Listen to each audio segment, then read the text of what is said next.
Okay. For Paul Pogba to leave a club that is in the Champions League, a champion, and coming into a club who struggled and fumbled last season, and the only thing they got was an FA Cup. Yes. That could have been the reason why the money was just over the board. Yeah, well, yeah, that could be the reason. You can get 5 good players with that. Nah, Cecilia, it depends on what you want in your team. Jose Mourinho clearly has made changes to the United side. Like I said, 3 players already came in: Mkhitaryan, Zlatan, a striker, Mkhitaryan, a creative midfielder, and a defender, Eric Bailly from Cote d'Ivoire. He needed one more piece, and that's Paul Pogba, a player in the mold of a Frank Lampard, a player that can do what Paul Scholes used to do, a player that can do what Steven Gerrard used to do, box to box, very dynamic, can score and can create goals. That's what Jose wanted, and it's very hard to come by these players in the market these days, and that's why the money is so high. But United, after money, definitely. I mean, they're the huge,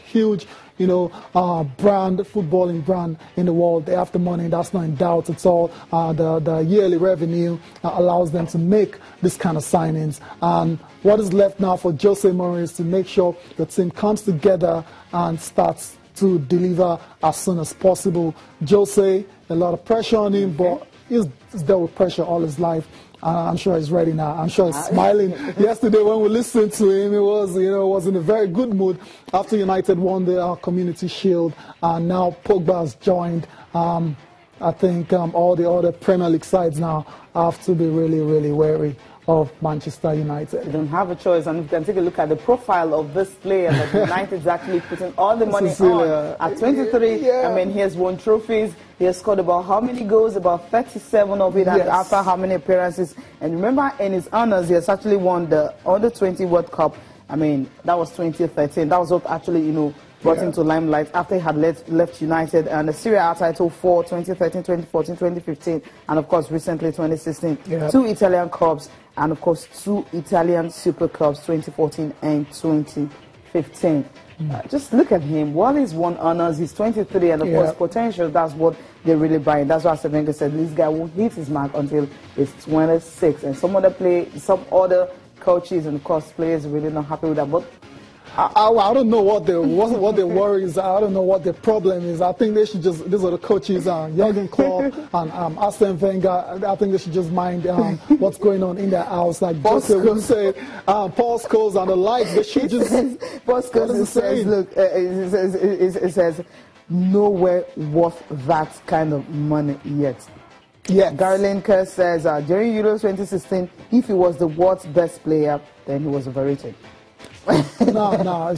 Then as a finger, of course, they're talking about then Massimiliano Allegri. I mean, his Juve coach said something that was in 2015. He says, Pogba needs to stop showboating in midfield, and that he makes avoidable mistakes. So and now he's going to work with arguably the game's best manager. So imagine his progression will be accelerated. He's going to become a better player under Jose Mourinho, and all those other guys complaining the next couple of years might just have to, eat. Is it humble pie or humble whatever? Yes. Patrick Vieira seems to be for him. He described him as an extraordinary player and said it was a mistake for Manchester City not to sign him from United. At that time, he left for just £1.5 million. Yeah, he basically left for free then. But Juventus had to pay compensation, for because Man United basically developed him. Yeah. Well, if you missed out then, too bad now. Man United have got Paul Pogba. I mean, it's a combination of skill, size, and power. I mean, if you see him play football, he's not just powerful, he can actually play. He's got skills, he's got great feet as well. So all those people going crazy about Pogba. I mean, when United, Real Madrid paid all that money for Gareth Bale, £85 million. I mean, Gareth Bale just had one great season, with Tottenham. No one was crying then. I wonder why they're crying now. Sorry? It was the poster boy. Poster boy of where? Of what? English Premier League. Come on. That's what they were looking at. And because it's coming from English Premier League. Okay. And the difference of this is that, I mean, this was the player you let go. In like four seasons ago, and now you bring him back. You're playing. Okay, enough of Pogba. I mean, Jose Mourinho wants to win everything if it's possible, and of course he wants to win every game if it's possible. But he feels that is actually a stupid ambition, but it's something he can achieve if he puts his mind to it. But first of all, he needs to actually change the playing pattern of Manchester United. Let's listen to him.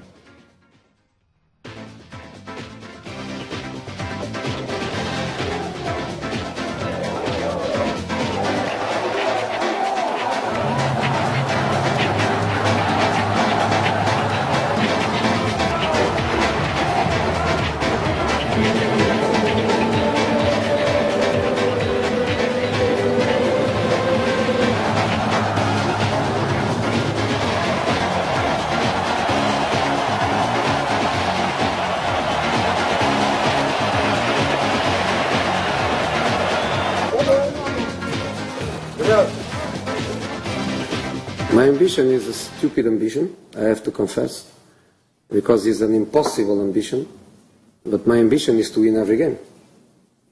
So my ambition now is to win against Bournemouth. Very difficult. Can we win? We have to think about that. After Bournemouth, doesn't matter the result, we play against Southampton, we want to win. We want to win every game. It's a very stupid motivation. So we are changing principles of play, and that takes time. So in this moment, we are not a super team. We are just a team with a super desire to work. It's different than be a super team. We are not a super team. Well, you've got super players, of course. If you don't have a super team, you've got super players, and you have to work towards it and, of course, get a super team.